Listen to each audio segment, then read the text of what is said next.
leader of compassion. Please welcome Honorable Mayor Manuel Lillen Villahermosa.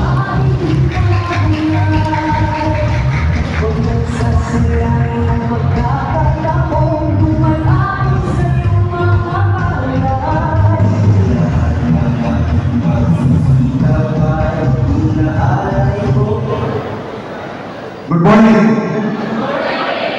Marunong ako pamahal. Good morning.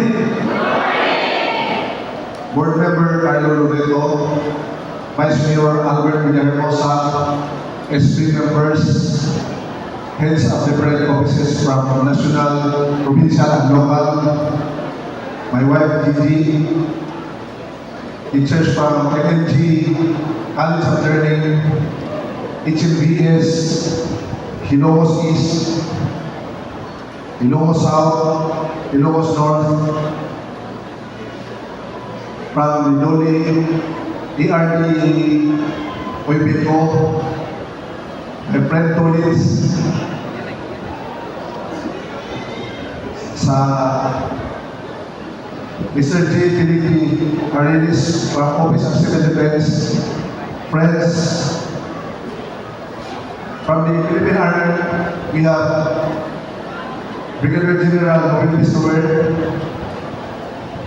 Lieutenant Colonel Edgar Gabia, Major Cadel, Captain Tobias, and from the police, we have Police Lieutenant Colonel Solanyo, Major Limain,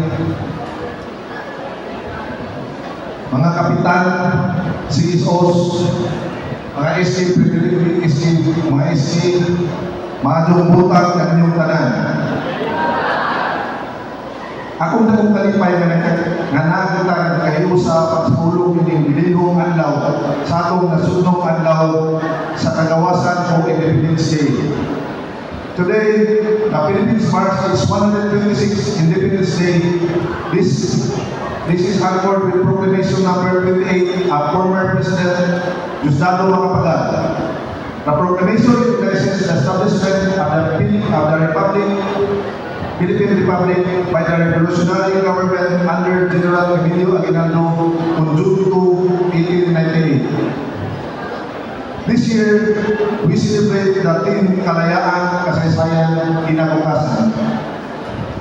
Nasa atong pinulungan, nagkanayon, kagawasan, kasaysayan, kaugmaon.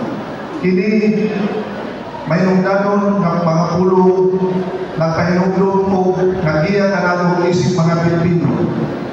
Kalayaan, or Independence Day, o kagawasan, is the hour of fulfillment of the supreme aspiration of our people for centuries.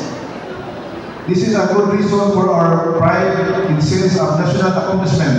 The Republic was born upon the ruins of land laid waste. By the terrible war, its people exhausted by long years of suffering.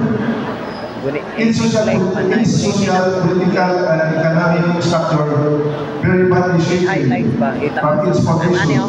We must be reminded that we are the beneficiary of long kaso i-hold na nimo forefathers. Morning saka na ining dumon makadaghan o kapingan sa kanunay. Kasaysayan sa kagawasan sa usa ka mabulugong hitabo, diin ang atong mag-usisa, magpamalandong loob, hinulugan kung unsa mga mahitabo kanato, mga nakahatag kanato o pagtulungan isip mga Pilipino diha sa kasaysayan. Atong nasayran ang nga adunay mga nagkalain-lain opinyon, pagtuo, pagdaki, pagbudhi, pagkabahay-bahin, napalit man sa libro, isa-isa ilang sa mga pulo. Apan ang atong katigulangan lamang nasayod sa tumo o hinungdan. Sakit man pala doon nga umubag panghitabo sa kasaysayan, apan kini mao ang nag-umol kung unsa kita karon nga nahitang. Mao ang atong hinulugan kay matod pa sa panultihon, walay mga ato sa unahan kung dili ka kamaong o dili mubalik lantaw sa imong gigikan. Kaungaon, usa ka nindot na pulong daw naghatag og paglaom sa kanatong tanan. Usa ka kaugmaon sa atong nasod, taliwala sa mga kadaiyang panghitabo karon. Alang kaninyo, may pili ba ang pagsaulog nato sa Philippine or wala? Sa akong pagtuo, oo. Dako kayo ang maayong kaugmaon sa akong nasod kung hindi sa akong nasod. Kung kita magtinabangay o mag-iusap, gamay man og ako nga pinaagi sa matag-usapan nato. Adunay matabang sa unsa ka paagi. Una, sama sa paglabog sa atong tugma o sakto nga pinaagi sa atong mga basura.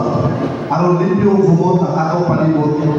Ang atong mga lugar nga pagkagamahanan na nagkamot tutob sa atong mahimo na mapahimutang eksakto ang atong mga basura.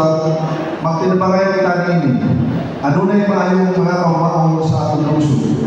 Ikalawa, pagtuman sa balaod, trapiko, transportasyon, aduna kita gibutang ng mga traffic lights aron mahanay ang pagdagan sa sasakyanan.